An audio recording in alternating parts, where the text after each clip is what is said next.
사도신경으로 신앙 고백하시겠습니다.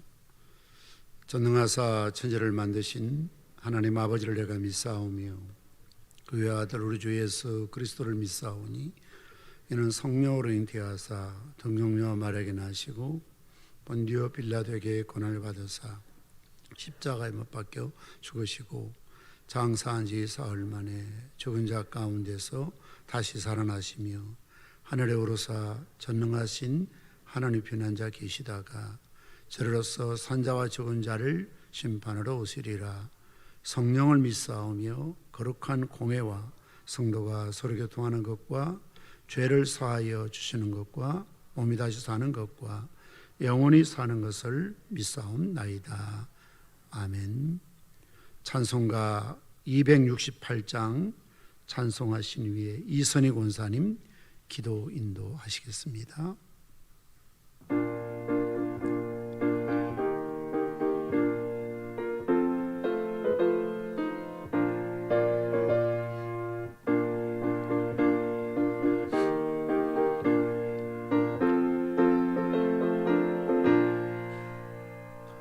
죄에서 자유를 얻게 함은 보혈의 능력 주의 보혈 시험을 이기고 승리하니 참 놀라운 능력이로다.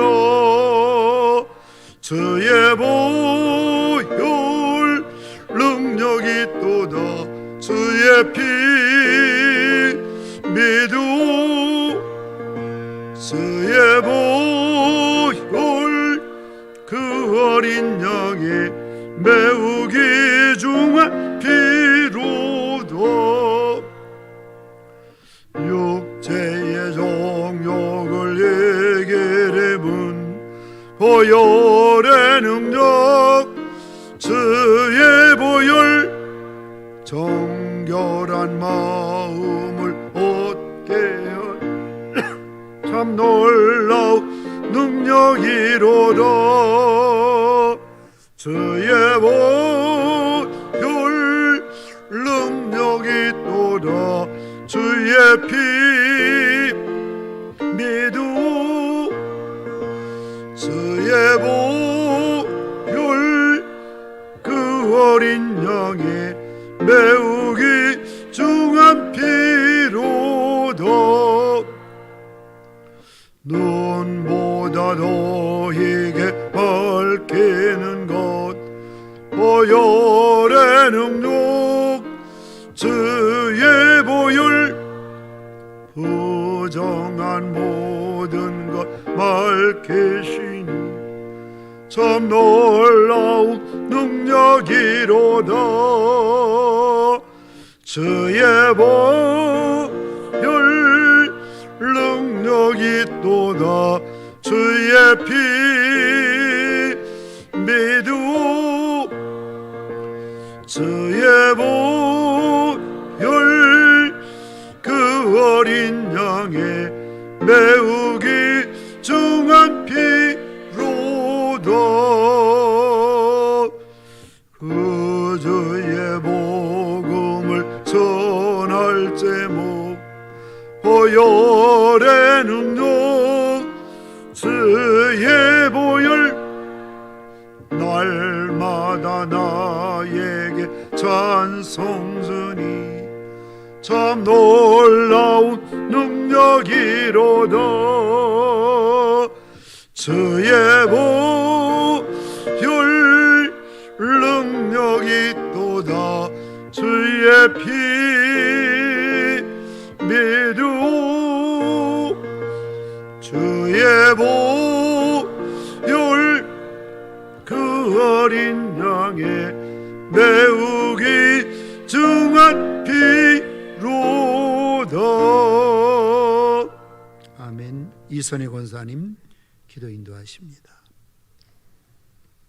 할렐루야. 영원 무궁토록 진리이시며 공의로우신 하나님 아버지를 찬양합니다. 아멘. 올 한 해 정교인들이 말씀을 읽고 매일매일 말씀을 통해서 주시는 은혜를 깨닫게 하시니 감사합니다. 아멘. 정치가 혼란스럽고 경제는 어렵고 이웃과의 관계는 더욱 강팍해져 가는 힘든 시기를 살고 있지만 주님, 이럴 때일수록 더욱더 주님의 말씀 앞에 바로 설 수 있도록 인도하여 주시옵소서. 아멘. 날마다 말씀 앞에서 나의 생각들은 내려놓고 오직 하나님의 성품을 따라 행하신 놀라운 일들을 더 깊이 깨닫고 알아가는 믿음의 자녀들이 되게 하옵소서. 아멘. 오직 우리 영혼은 주님만을 바라보고 기다립니다. 주여, 우리 마음은 주님의 변함없는 사랑과 구원만을 기뻐합니다. 우리가 주님의 거룩한 이름을 의지하오니 주님 높이 받으시고 우리에게 한없는 긍휼을 베풀어 주시옵소서. 아멘.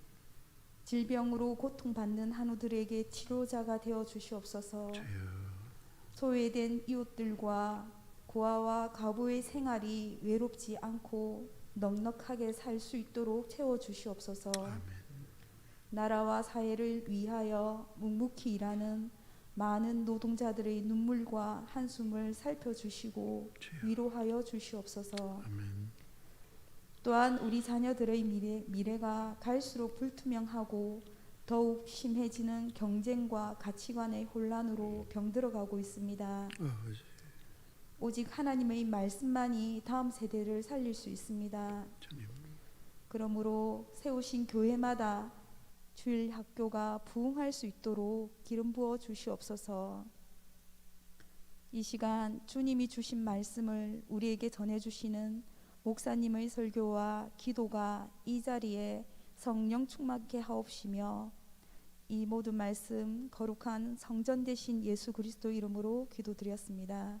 아멘.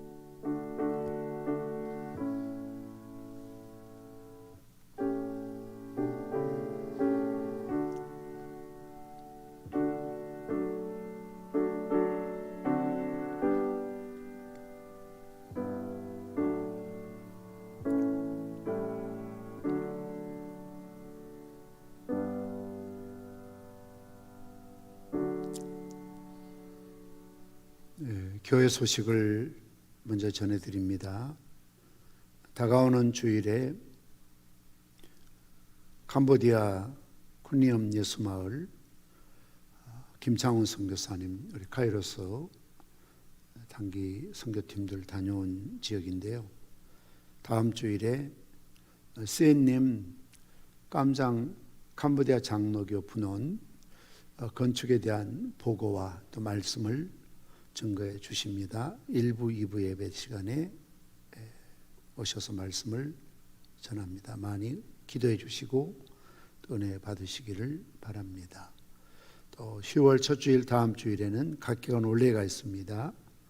2부 낮예배 예배 후에 차량은 1시에 출발하도록 하겠습니다.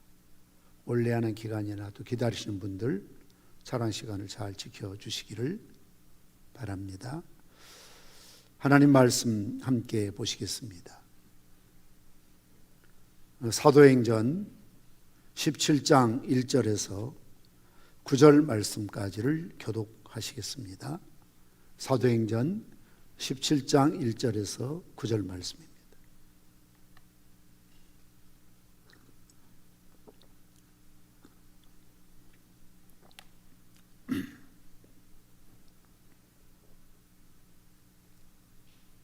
사도행전 17장 1절에서 9절 말씀을 교독하십니다. 그들이 암비볼리와 아볼리아니를 다녀가 데살로니가에 이르니 거기 유대인의 회당이 있는지라.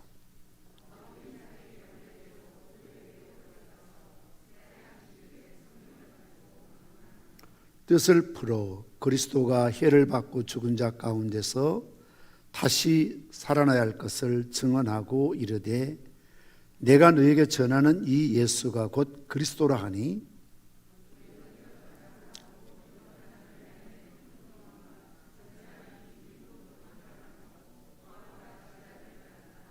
그러나 유대인들은 시기하여 저자의 어떤 불량한 사람을 데리고 때를 지어 성을 소동하게 하여 야손의 집에 진입하여 그들을 백성에게 끌어내려고 찾았으나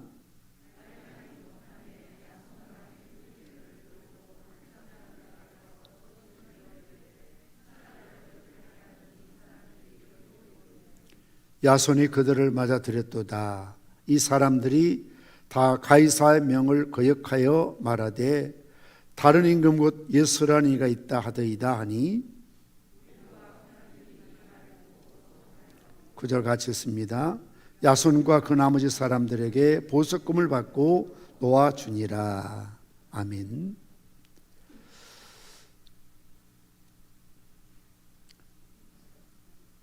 사도행전 17장 1절에서 9절 본문의 말씀은 사도 바울의 2차 전도 여행 기간 중 빌립보에서 데살로니가에 이르는 과정을 설명을 하고 있습니다. 지도를 한번 띄워주시면 우리가 사도 바울의 2차 전도 여행의 행로를 좀 먼저 볼 수가 있겠습니다. 지도가 좀 잘 보이시나요? 글씨가 좀 작지만 마우스를 이렇게 가르쳐 주십시오. 사도 바울이 소위 수리아 안디옥에서 이제 출발을 하게 됩니다. 그래서 니고니온, 더베, 루스드라 이 지역, 그리고 성경에 보면 안디옥이라는 이런 지명이 두 군데가 있습니다. 안티오쿠스라는 유명한 그런 왕의 이름을 따다 보니까 이 수리아 안디옥, 보통 보면 바울이 안디옥 교회 했을 때는 주로 수리아 안디옥 교회를 의미하고 이제 소위 비시디아 안디옥이라는 지역이 있습니다. 그리고 거기를 떠나 드로아라는 지역에 이르게 되는 것이죠. 여기에서 네아폴리, 그리고 우리가 그동안 배웠던 빌립보에 일어났던 일, 빌립보, 오늘 본문의 말씀 보니까 암비볼리와 아볼로니아를 거쳐라고 간단하게 이렇게 통과하는 것으로 기록되고 있습니다. 그리고 이제 데살로니가에 이르렀다라고 말씀하고 있습니다. 그러니까 오늘 본문의 말씀은 빌립보에서 떠난 바울과 실라가 암비볼리 또 아볼로니아를 거쳐 데살로니가에 이르게 되는 그런 과정을 설명을 하고 있는 것입니다. 1절 말씀처럼 그들이 암비볼리와 아볼리아로 다녀가 데살로니가에 이르렀다라고 말하고 있습니다. 이 도시들은 마게도냐를 통과하는 노마의 이그나시아 가도, 비아 이그나시아라고 그래서 로마로 통하는 관통하는 그런 길목에 있는 도시들입니다. 암비볼리는 빌립보에서 지도에 보셨던 것처럼 서남쪽으로 53km 떨어진 곳에 있는 마게도냐 동부 지방의 그 당시 수도였습니다. 역사적으로는 아테네 식민지였다가 로마 시대 이 지역의 수도가 되었던 자리입니다. 고대 별명은 9개의 길이라 불리웠는데 그 이유는 트라키아와 마게도냐의 많은 길들이 여기서 교차했기 때문에 붙여진 이름입니다. 아테네 사람들은 이 도시가 매우 중요한 위치에 있음을 알고 일찍이 식민지로 만들고 암비볼리, 이 암비볼리란 뜻은 둘러싸인 도시라는 그런 의미입니다. 아볼로니아는 암비볼리에서 서남쪽으로 약 48km 떨어진 지점에 위치한 도시입니다. 그것을 지나서 하룻길 가까운 데살로니가에 이르렀다라고 말하고 있습니다. 어쩌면 바울과 실라는 이 도시들을 대략 하루 정도씩 머물면서 통행을 한 것 같습니다. 그 이유는 오늘 데살로니가에서 바울이 새 일에 3주 동안 약 21일 동안 머물면서 회당을 중심으로 해서 복음을 전하고 있는 관례에 따르고 있다라고 말씀하고 있지 않습니까? 이렇듯 바울은 어느 지역을 가게 되면 가장 먼저 찾는 것이 유대인의 회당입니다. 유대인들은 그 당시 구약 성경만 믿는 사람들이죠. 구약에 능통한 사람들입니다. 그래서 접촉점은 구약 성경을 잘 알고 구약의 메시아에 대한, 그리스도에 대한 예언을 잘 알고 있는 그들에게 바울이 말씀을 강론하고 또 권면하고 풀이해 주면서 구약에 예언된 바로 그리스도가 예수님이라는 사실을 그들에게 성취된 구약의 예언에 대해서 말씀을 가르치고 설교했던 것을 볼 수가 있습니다. 그런데 바울이 지나왔던 이 아볼로니아나 암볼리아는 유대인 회당이 없었습니다. 따라서 하루 정도 지나가면서 스쳐 지나가면서 전도를 했고요. 데살로니가에 도착을 해서 유대인 회당에 들어가서 세 일 동안 하나님 말씀을 강론했다는 사실을 가르쳐 주고 있습니다. 데살로니가는 필립 왕의 딸의 이름을 딴 도시의 이름입니다. 알렉산더 대왕의 이복 누이가 되는 것입니다. 주전 145년에는 로마는 데살로니가를 마게도니아 전 지역의 수도로 정할 만큼 굉장히 큰 도시였습니다.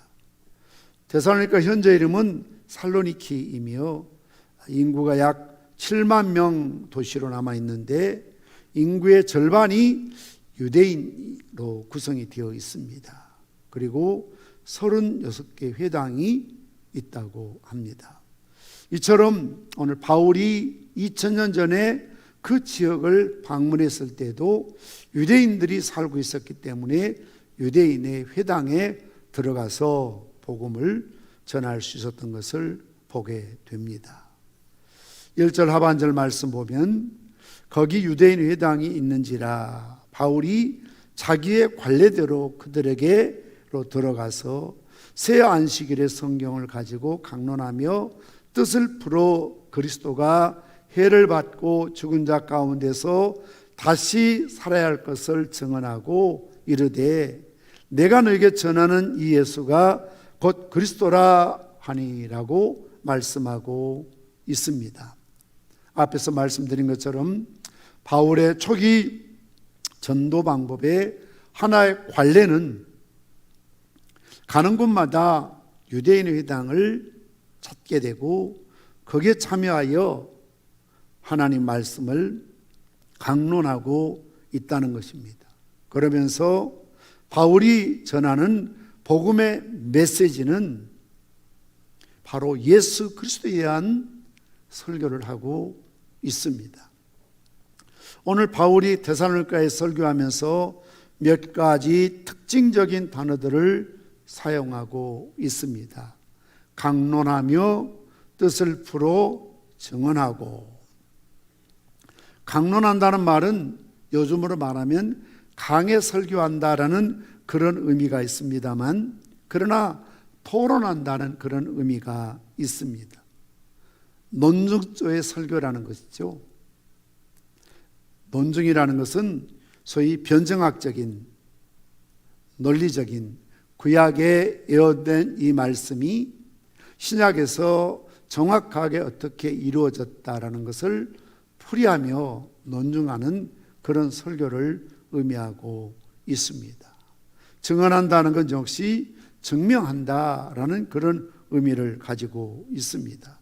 그러므로 강론하며 뜻을 풀어 증언하고 이 세 단어를 종합해 보면 바울의 설교는 구약의 예언을 논리적으로 증명하고 있었다는 것입니다.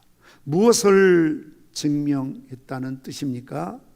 구약 성경에 담긴 예언의 말씀이 바로 예수님을 가리키고 있다는 사실을 그들에게 정확하게 뜻을 풀어서 설명하되 논리적으로 그들에게 이해를 시키고 있다고 말씀하고 있습니다. 예를 들자면 구약 성경의 이러한 내용입니다. 미가서 5장 2절 말씀 보면 메시아가 베들레헴에서 탄생할 것을 예언하고 있지 않습니까? 예수님이 다윗의 고향인 베들레헴에서 태어나셨다. 그들이 거부할 수가 없는 거죠. 그리고 창세기 49장 10절 말씀 보면 유다 지파에서 오실 것이라고 예언하고 있습니다. 다윗은 유다 지파입니다. 다윗의 고향 베들레헴에서 다윗의 자손으로 요셉의 가문에 태어나게 하신 것이죠. 그래서 유다 지파에 오실 것을 정확하게 예언하고 있지 않느냐. 그리고 이사야 11장 1절 10절 말씀 보면 이새의 자손 다윗 왕의 후손으로 메시아가 오신다라고 구약 성경에 예언되어 있습니다. 이것을 풀어서 그대로 증명하고 있는 것입니다. 또한 이사야 7장 14절 말씀 보면 예수님께서는 동정녀의 몸으로 이 땅에 오신다. 알마 처녀의 몸으로 오신다는 거죠. 그러니 예수님 또한 마리아의 몸을 빌려서 성령으로 잉태하셔서 이 땅에 오신 예수님이시다. 그리고 이사야 53장 고난당할 메시아, 많은 유대인들은 메시아는 다윗 왕과 같은 영웅적인 정치적인 메시아로 올 것을 기대했습니다만 사실은 그들이 성경을 크게 오해했던 부분이죠. 고운 모양도 없고 풍채도 없고 그가 찔림 우리 허물을 인하며 그가 삼 우리 죄악 때문이라 그가 채찍에 맞음으로 우리가 나음을 입었도다. 그래서 예수님께서 십자가의 모진 고난을 받으신 것은 힘이 없어서 우연히 일어난 일이 아니고 이미 구약에 예수님 오시기 전 740년 전 이사야 선지자를 통해서 고난받으실 메시아에 대해서 예언하고 있지 않느냐. 우리 조상들이 기다리는 메시아는 정치적인 정말 다윗 왕과 같은 영웅적인 존재로 이 땅에 와서 노마를 싹 쓸어버리고 이 땅에다가 다윗 왕국을 건설해서 가장 넓은 영토, 가장 부유하고 세계를 지배하는 그런 멋진 나라를, 도시를 건설할 것으로 기대했지만 그렇지 않다. 예언된 메시아는 정말 이런 영웅적인 존재가 아니라 볼품도 없고 흠모할 만한 것도 없는 그런 연한 씀 같은 줄기 같은 그런 모습으로 이 땅에 오셔서 모든 인류의 죄를 담당하시고 어린 양이 되셔서 십자가에 죽으시도록 되어 있다. 그것을 풀어서 설명하고 있는 것입니다. 예수님의 외모나 성품이나 사역에 관해서 예언된 구약의 말씀들을 풀이하고 이것이 얼마나 정확하게 성취되었는가 하는 사실을 그들에게 가르쳐주고 있다는 것입니다.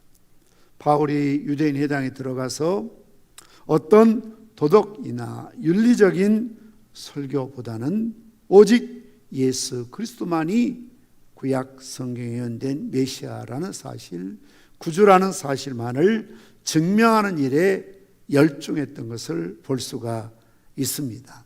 그러면서 바울의 설교에서 특별히 강조된 것은 두 가지 내용입니다. 이것은 바울이나 베드로나 스데반 집사님이나 초대 기독교 지도자들이 이 목사님들 또 이런 선교사님들이 전했던 공통된 특징을 가지고 있습니다. 첫째는 예수님의 십자가의 죽으심이죠. 오늘 본문의 말씀처럼 해를 받으시고 이것은 고난을 받으신다는 의미이죠. 예수님의 지상생애 전체가 고난입니다. 그러나 가장 큰 고난은 역시 십자가의 죽으심의 고난의 정점이었던 것을 볼 수가 있습니다. 예수님은 하나님의 아들로서 고난당할 이유가 전혀 없으셨습니다. 그럼에도 불구하고 십자가에 죽으신 것은 죄인들의 죄를 대신하기 위함이었습니다. 오늘 내 죄를 대신하시기 위해서 주님께서 십자가에 죽으신 것이죠. 예수님의 죽으심이 없으셨다면 속죄도 없습니다. 용서도 없습니다. 구원도 없습니다. 인간은 여전히 죄 아래 태어나서 죄 중에 살다가 결국 심판을 받아 영원한 지옥불에 던짐을 받을 수밖에 없었다는 사실을 그들로 하여금 깨닫도록 가르치고 있는 것을 볼 수가 있습니다. 두 번째 메시지는 예수님의 부활입니다. 죽은 자 가운데서 다시 살아야 할 것을 예언했던 말씀을 가르치고 있는 것입니다. 예수님의 부활만큼 또 구약에서 많이 예언된 그런 말씀이 없습니다. 예수님의 부활하심이 없다면 우리도 부활할 수가 없습니다. 예수님은 부활의 첫 열매요, 부활의 보증으로서 죽음의 권세, 사단의 권세, 죄의 권세를 이기시고 부활하셨기 때문에 우리 또한 부활의 소망 가운데 살아갈 수가 있다는 사실을 그들에게 설교했던 것을 볼 수가 있습니다. 이것이 바로 바울이 전한 복음의 핵심이라는 거죠. 복음이 무엇이냐?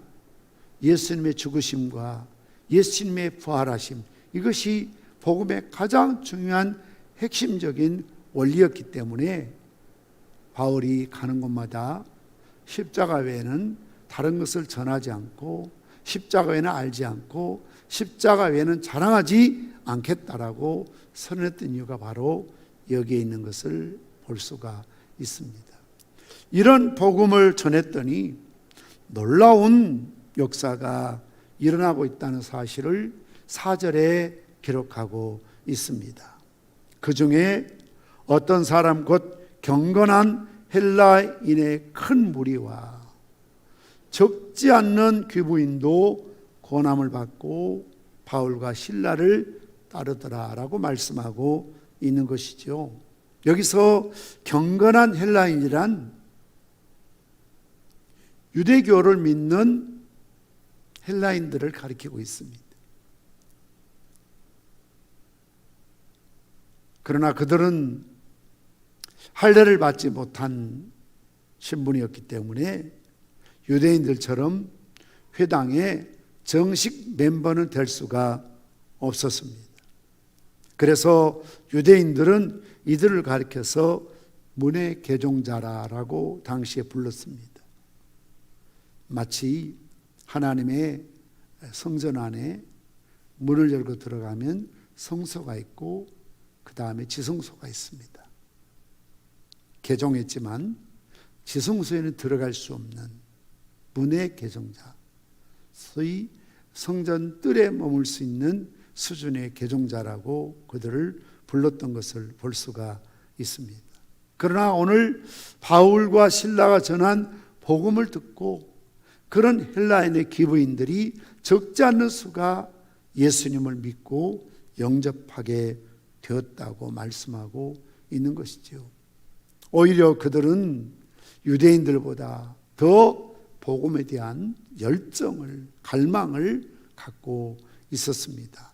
왜냐하면 그들이 옛날 하나님 알기 전에 그 온통 우상으로 찌들어버린 데살로니가의 우상을 섬기다가 그들이 하나님을 믿는 사람들이 되었기 때문에 그렇습니다. 그래서 교회 안에서도 옛날에 아주 절에 열심히 다니던 분, 또 우상을 섬기던 분들이 예수님 믿으면 남다른 그런 간증이 있고 열심히 있는 것을 보게 되는 것이죠.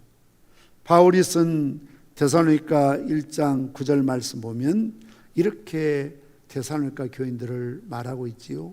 너희가 어떻게 우상을 버리고 하나님께로 돌아와서 사시고 참되신 하나님을 섬기며 그러니까 옛날에 그들이 이 경건한 헬라인들은 옛날에 우상을 정말 지극정성으로 섬긴, 한국말로 하면 보살 같은 그런 사람들이었는데 모든 우상을 버리고 살아계시고 참되신 하나님을 섬기는 자들이 되었다라고 그들을 소개하고 있는 것을 볼 수가 있습니다.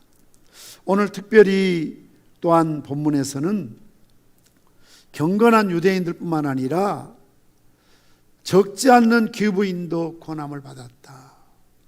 여기서 귀부인이라는 것은 그 당시 사회적인 신분이 꽤 높은, 예를 들면 백부장이나 총독이나 어떤 굉장히 직급이 높은 그런 부인들도 예수님을 믿고 고난을 받았다라고 말씀하고 있는 것이지요. 이처럼 그들은 모범적인 믿음의 두 가지 자세를 보여주고 있습니다. 첫째는 고난을 받았다는 것이죠. 이것을 본문 그대로 직역하자면 설득당했다, 그런 뜻입니다. 설득당했다. 원래 우상을 섬기던 그들, 또 개종해서 유대교에 머물러 있었던 그들, 완고한 유대교의 어떤 그런 율법주의 교리에 아주 세뇌됐던 그들에게 바울이 예수님을 전하자 그들이 설득당했다는 거죠. 설교라는 의미도 설득한다는 의미가 있습니다. 권한다는 의미가 있습니다.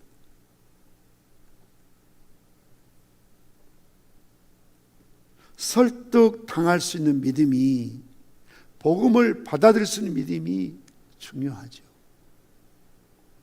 뒤에 말씀드리겠습니다만 완고한 유대인들은 무슨 말해도 설득당하지 않습니다. 완고합니다. 흔히 고래심줄 같은 그런 마음들입니다. 누가 무슨 말해도 마음을 열지 않습니다. 믿으려고 하지 않습니다.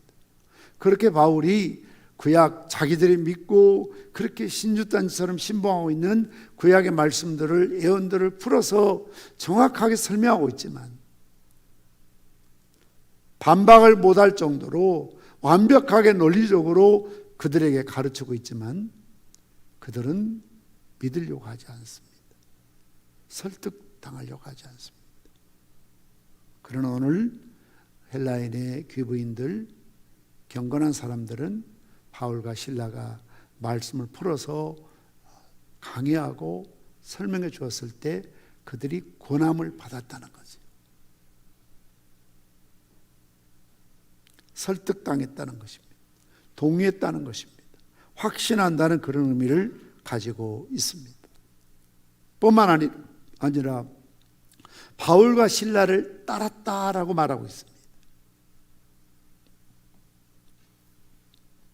설득당할 뿐만 아니라 바울과 실라를 따랐다는 것은 이제 더 이상 세상 무리와 함께 살아가던 모든 옛 습관을 다 벗어버리고 하나님의 백성과 같은 삶을 함께 살아간다는 그런 의미를 갖고 있습니다.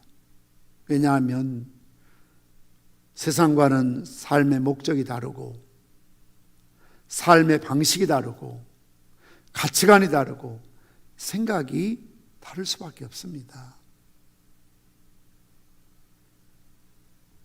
여러분들이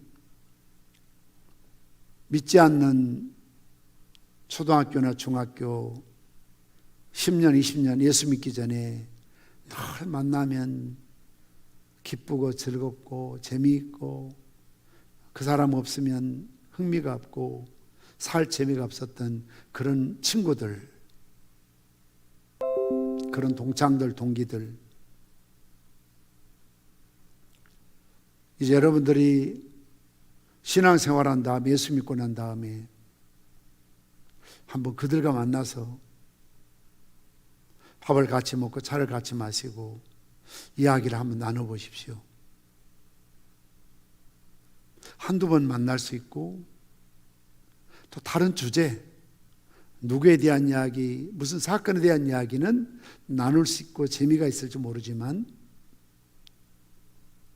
그들의 가치관이, 그들의 인생이, 그들의 삶의 어떤 유형이 전혀 우리와는 다르다는 것을 만날 때마다 뼈저리게 실감하고 느끼는 거죠. 저도 그런 몇 번의 만남을 가져본 적이 있습니다.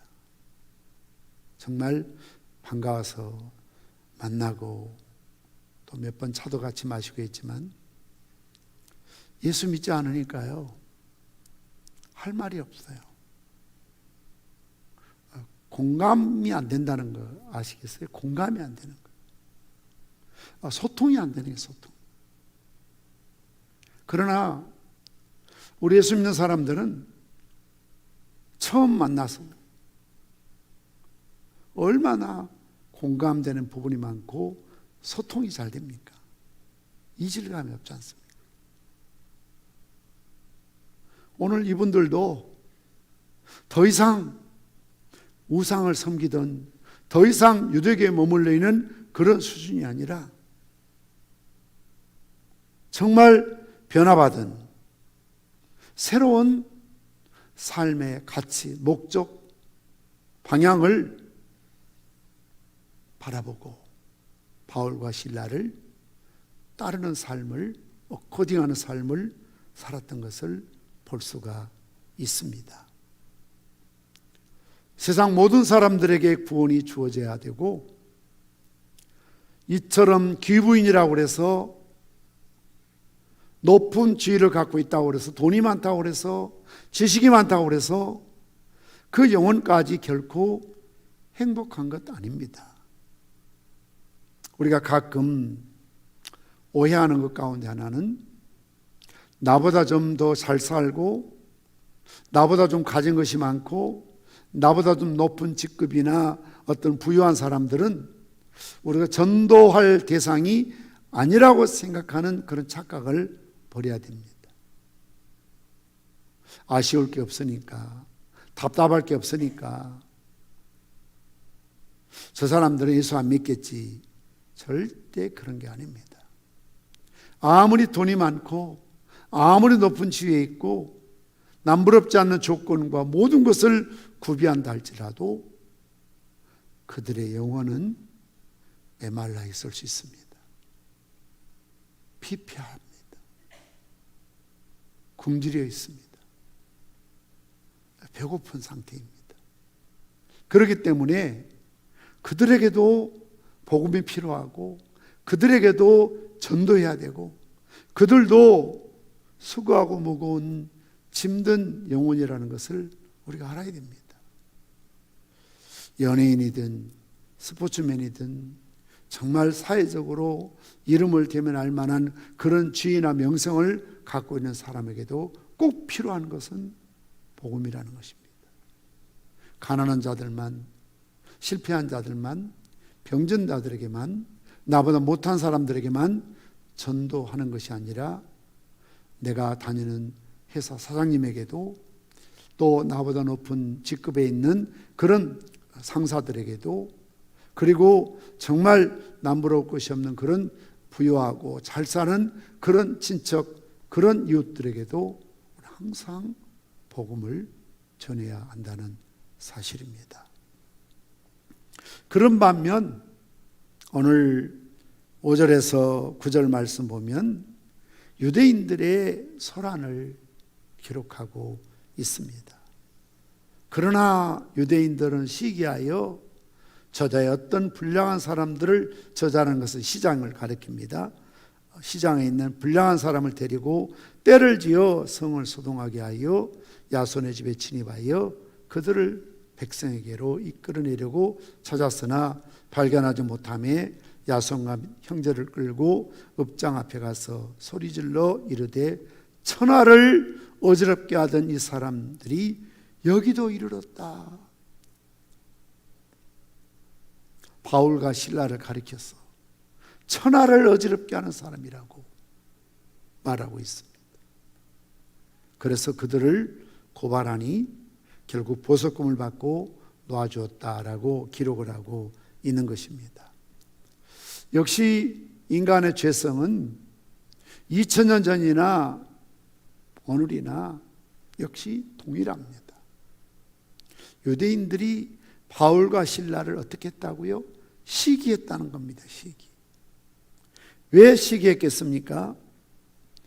바울과 실라가 와서 복음을 전함으로 유대교를 믿던 규부인들이 꽤 높은 지위에 있는 경건한 사람들이 다 예수를 믿고 바울을 따라가는 겁니다. 그러니까 자기들이 해당에 있던 사람들이 예수 믿으니까 자기들의 종교적인 지위가 지금 위협을 당하는 겁니다. 이러다가 유대교는 망하게 생겼구나. 회당이 문 닫게 생겼구나. 그래서 시기심 때문에 시장의 불량배들을 동원해서 선동하고 있는 것을 볼 수가 있습니다. 이것은 예수님 당시에도 동일한 현상 아닙니까? 아무 죄도 없는 예수님을 그들이 뭐라고 말합니까? 빌라도에게 천하를 어지럽게 한다고, 밀란을 일으키는, 소동을 일으키는, 그래서 가이사에게 세금을 내지 못하게 하고 반역을 저지르는 자들이라고 오늘 본문에서도 바로 그것을 이야기하고 있습니다. 이 사람들이 가이사의 명을 거역하며 말하되 다른 임금 곧 예수라는 이가 있다. 가이사, 세상적인 가이사 로마의 황제와 같은 임금이, 왕이 또 있다고, 그를 숭배해야 된다고 가르치고 있다. 이렇게 소위 읍장들에게 억지로 고소하고 있는 것을 볼 수가 있습니다. 마태복음 27장 11절 말씀처럼 빌라도가 예수님에게 네가 유대인의 왕이냐 묻지 않습니까? 그럴 때 요한복음 18장 30절 말씀처럼 내 나라는 이 세상에 속한 것이 아니라 만일 내 나라가 이 세상에 속한 것이었다면 내 종들이 싸워 나로 유대인들에게 넘기우지 않게 하였으리라. 이제 내 나라는 여기에 속한 것이 아니다. 세상에 속한 나라가 아니다. 그렇지만 시기심에 눈이 멀어버린 유대인들이 사내들인 공회를 동원해서 예수님을 십자가에 못 박기로 결의했던 것을 볼 수가 있습니다. 오늘날에도 이런 현상은 얼마든지 있습니다. 부흥하고 또 은혜롭고 사랑이 넘치는 그런 교회나 그런 지도자들을 향하여 또 때로는 사회의 다른 교회들이 또 이단들이 시기하고, 제가 올평에서도 교회를 개척할 때 그 초라한 몇 명 모이지 않는 그런 기와집에서 주일학생들 예배드리고 있는데 그 지역에 큰 임곡에 있는 절관에서 시기심, 질투심이죠. 교회를 파내라고, 드러내라고, 교회 때문에 신이 내리지 않는다고, 그렇게 불교에서 절간에서 그냥 교회를 그렇게, 주민들은 조용했지만 가장 절간에서 심하게 교회를 핍박하고 마을 분여회를 동원하고 청년들을 동원해서 교회를 드러내라고, 파내라고 이렇게 충동했던 일들이 있었던 것을 볼 수가 있습니다. 영적 싸움이기도 하지만 한편으로 시기심이 작동을 해서 결국 오늘 유대인들이 바울과 실라를 찾아서 또 고발하려고 하면서 뭐라고 합니까? 천하를 어지럽게 하는 이들이다.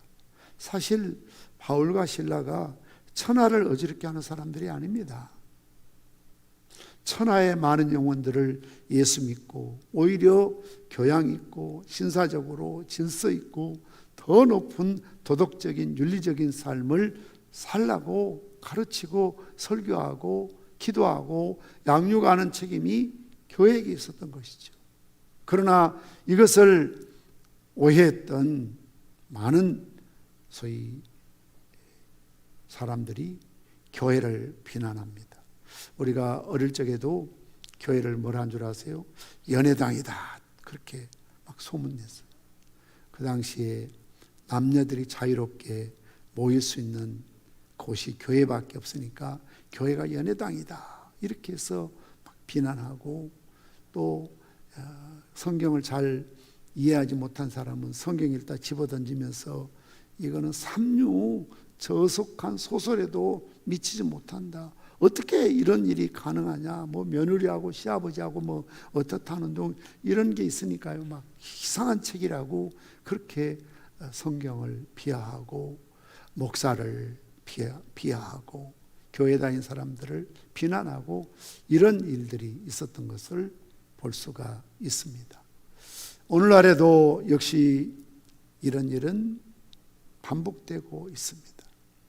정말 복음을 전하는 교회, 바울의 고난을 받고 또 따르기로 작정했던 이런 귀부인들, 경건한 부인들이 예수 믿고 신앙생활 하려고 할 때 옛날에는 같은 유대교를 다니던 그들이었지만 하루아침에 태도를 바꾸어서 배신자로 배교자로 낙인을 찍고, 그리고 그들을 시기하고 질투해서 사회에서, 지역사회에서 그들을 비난하고 선동하고 있는 이런 모습들을 볼 수가 있습니다. 그래서 무릇 경건하게 살고자 하는 자는 박해를 받을 수밖에 없다는 것이죠. 오늘 바울과 실라도 역시 데살로니가에서 이런 박해를 받을 수밖에 없는 위기의 순간에 야손과 또 모든 믿는 자들이 눈치채고 바울과 실라를 다른 곳으로 피난 가도록 했던 것을 볼 수가 있습니다. 유대인들의 소란은 데살로니가 교인들에게 큰 깨달음을 주었습니다. 예수 믿는 사람들은 박해를 받을 수밖에 없구나.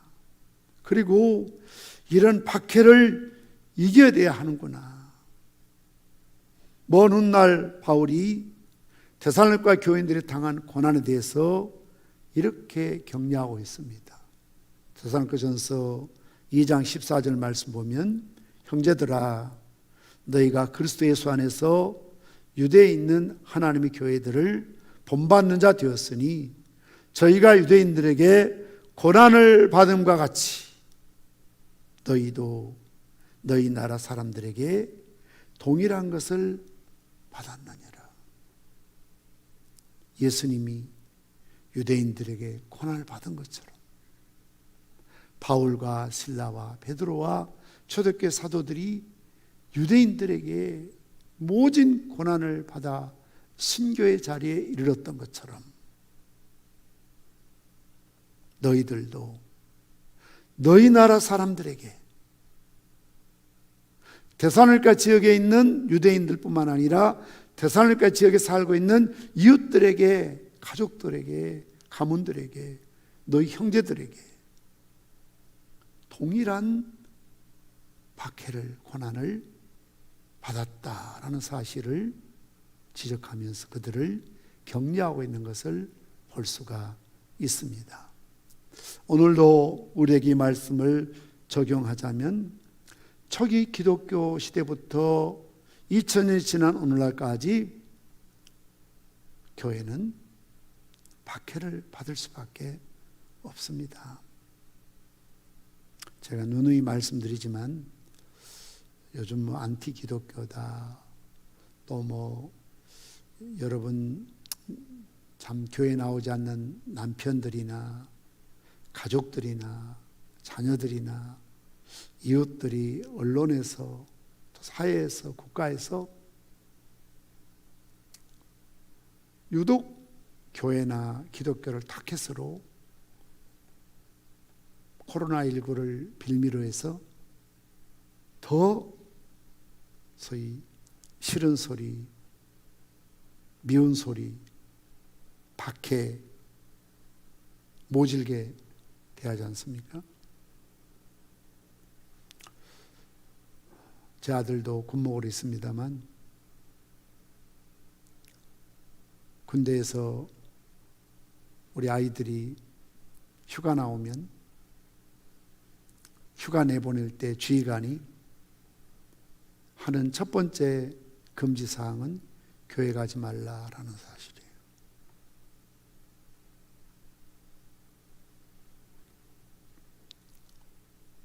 휴가 가는 장병들이 마치 교회 가면 코로나에 감염돼서 오는 것처럼, 옛날 이재성이 상무대에서 그 당시 이야기 들으니까 전부 연병장에 모아놓고 지난주일 교회 갔다 온 사람 따로 다 옆으로 서라고, 입대했을 때 자가격리 15일 따로 시켜요. 교회 갔다 온 애들. 아니, 휴가 가서 예수 안 믿는 애들이니까 술집에 가서 마스크 벗고 술 먹는 건 괜찮고, 식당 가서 밥 사 먹는 건 문제가 없고, 백화점 가서 그 많은 인파들이 있는 곳에 가서 쇼핑하는 건 괜찮고, 저도 지난주에 서울 가서 지하철을 탔습니다만 빼곡하게 발 디딜 틈 없을 정도로 지하철 막 그렇게 콩나물 시루처럼 막 타잖아요. 숨을 쉴 수 없을 만큼. 그건 아무 문제가 없고, 마스크 끼고 교회 와서 1시간 예배 드리고 가는데 왜 교회를 못 가게 하는 겁니까? 도대체 그게 자기들 개인적으로 나온 것이 아니라 정부에서, 국방부에서 내린 지침이 그래요. 휴가 가면 교회 가지 마라. 기가 막히죠. 그래서 때로는 막 분하기도 하고, 뭐 이런 나라가 이런 지휘관이 있나 막 그냥 화가 나기도 하고 그래요. 교회만큼 방역 철저히 하고, 교회만큼 철저하게 이렇게 마스크 끼고 예배 드리는 곳이 없는데 왜 이렇게 교회를 타겟으로 삼아서 이렇게 참 무시할까, 함부로 대할까, 폄하할까, 막 이런 생각들 막 화가 나기도 하죠. 그런데 여러분, 한편으로는 주님 오신 그날까지 절대 세상은 교회를 환영하지 않습니다. 박수 쳐줄 일이 없습니다.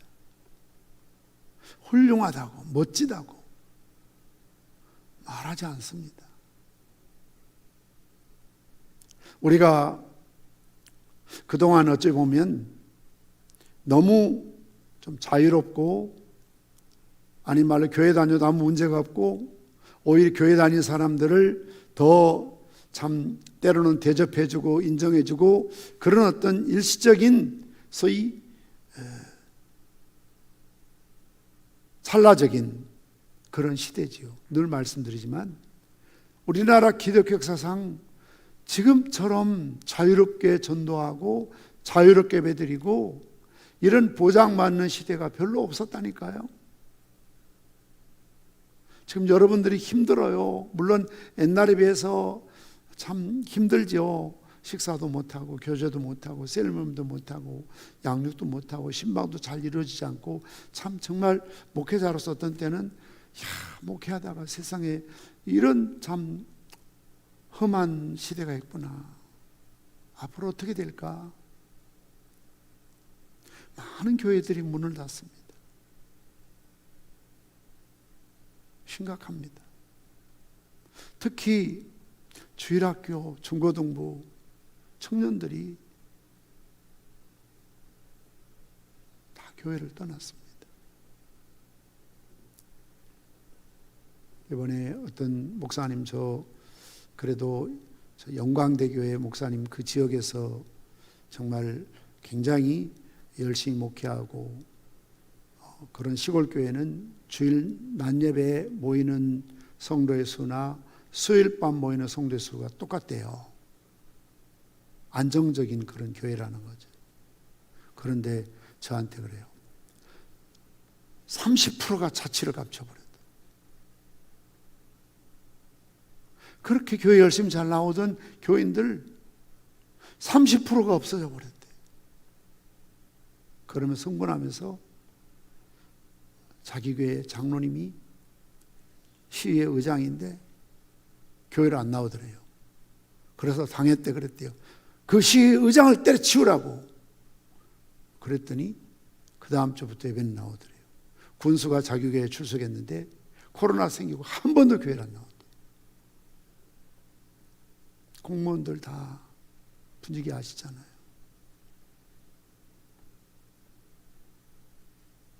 우리가 이런 일을 당할 때에 예수님 말씀처럼 이상한 일 당하는 것처럼 반응하지 말라는 거예요.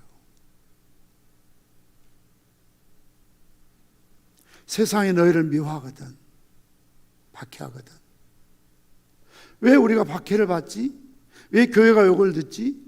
왜 안티기독교인들이 이렇게 교인들을 그래도 지그들보다 낫는데 뭐라고 그래도 자기들보다 훨씬 더 바르게 살고 깨끗하게 살고 이웃을 사랑하고 어려운 국내 선교지를 돕고 이런 선한 일을 많이 하는데 왜 교회를 욕할까? 이상한 일 당하는 것처럼 여기지 말라는 거예요. 그러면서 너희를 미워하기 전에 세상이 나를 미워했다는 거죠. 세상이 예수님을 얼마나 미워했습니까? 얼마나 싫어했습니까? 고개를 흔들면서 예수님을 싫어하고 십자가에 못 박혀 죽이라고 십자가에 못 박으소서 그랬잖아요. 죄 없으신 예수님을 향해서요. 그러면 주님 뭐라 하셨습니까? 어둠은 빛을 싫어한다고요. 변하지 않는 진리예요. 어둠은 빛을 절대로 좋아하지 않습니다. 사랑하지 않습니다. 존경하지 않습니다. 어둠은 빛을 무조건 싫어합니다. 이유가 없습니다.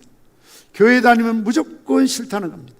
이유가 없어요. 아무리 설명해도 나는 잘하려고 하고 양보하고 희생하고 정말 다른 동기관보다 훨씬 더 부모를 잘 섬기고 효도하고 용돈도 드리고 존경해드리고 하지만 이상하게 시어머니는 절에 다니는 큰 며느리를 훨씬 더 나보다 더 좋아합니다. 이유도 없습니다. 너는 교회 다니는 게 싫다는 거예요. 우리 교회도 그래서 멀리 저 태안으로 이사간 집사님들 계시잖아요. 그 아들이 아버지가 교회 다닌다고 유산도 주지 않고 회사 일감도 주지 않고 오히려 참 그러지 않기를 바라지만 기가 막힌 일은 아들이 어디 가서 이렇게 일을 해놓으면 어떻게 알고 아버지 회사에 치고 들어가서 그걸 뺏어가고.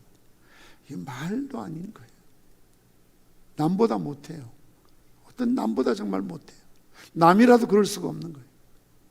그냥 죽이려고 하는 거죠. 망하도록 쫄딱. 그래서 너 뭐 예수 버리고 나한테 들어오면 살 길이 열리고 너 끝까지 교회 다니면 너는 국물도 없다. 이런 식으로 막 그냥 전방위로 이렇게 하니까 결국 이러다가는 좁은 지역에서 같은 업종에 아버지와 등지고 원수들 것 같으니까 다 내려놓고 멀리 갈 수밖에 없다.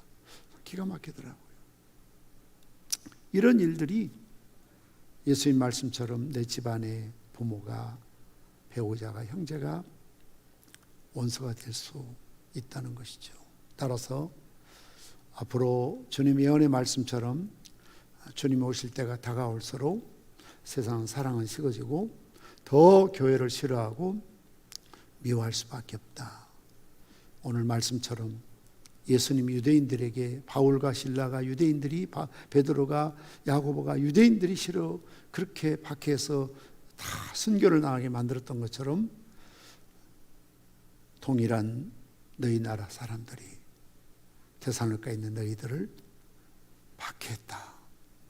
그것을 잘 참고 이긴 것에 대해서 격려하고 있는 이런 모습들을 바라볼 수가 있습니다. 오늘도 우리가 복음을 열심히 전해야 합니다.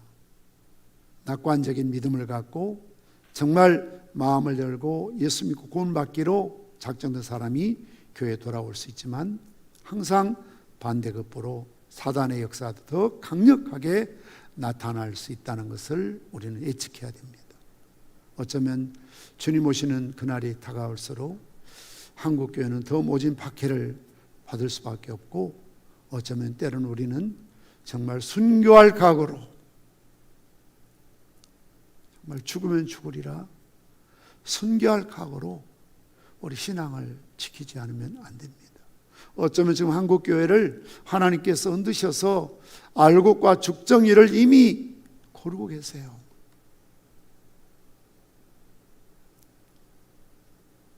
그 30% 안에 물론 알곡도 있겠지만 그동안 허수 죽정이들도 많이 들어있을 수 있습니다. 정말 우리가 복음성과 가사처럼 알곡은 창고에 죽정이는 밖에 버리는 것처럼 하나님께서 이 시대에 이미 알곡과 죽정이를 갈라내는 작업을 하고 계시고 있지 않을까 하는 그런 생각을 가질 때가 많이 있습니다. 우리 앞에 어떤 박해가 있다 할지라도, 고난이 있다 할지라도 결코 우리는 뒤로 물러나 침륜에 빠질 자가 아니요 끝까지 오늘 주님을 의지하며 이 고난과 박해를 딛고 일어설 수 있는 정말 진정한 영적 거장들이 승리자가 되시기를 주님의 이름으로 축원합니다. 기도하시겠습니다. 자비로우신 아버지 하나님, 데살로니가에서 복음을 전할 때에 많은 귀부인들이, 경건한 사람들이 바울의 고난을 받고 바울을 따르며 예수 믿고 구원받는 놀라운 복음의 역사가, 열매들이 나타나는가 하면, 또한 그 지역에 있는 유대인들이 시기심에 눈이 멀어서 오늘 바울과 실라를 찾아서 옥에 가두고 그들에게 이런 고난을 주기 위해서 혈안이 되어 있는 모습들을 발견하게 됩니다.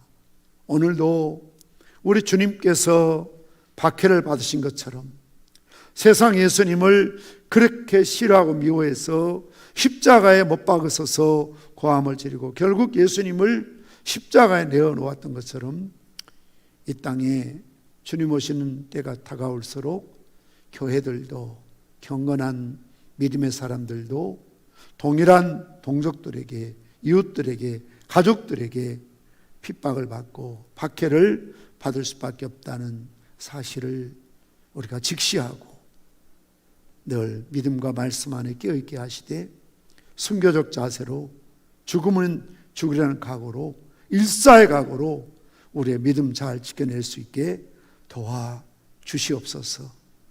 주님께서 이 마지막 시대를 살고 있는 저희들에게 성령의 능력으로 충만케 하시고 강하고 담대한 믿음으로 승리할 수 있도록 용기와 담대함을 더하여 주시옵소서.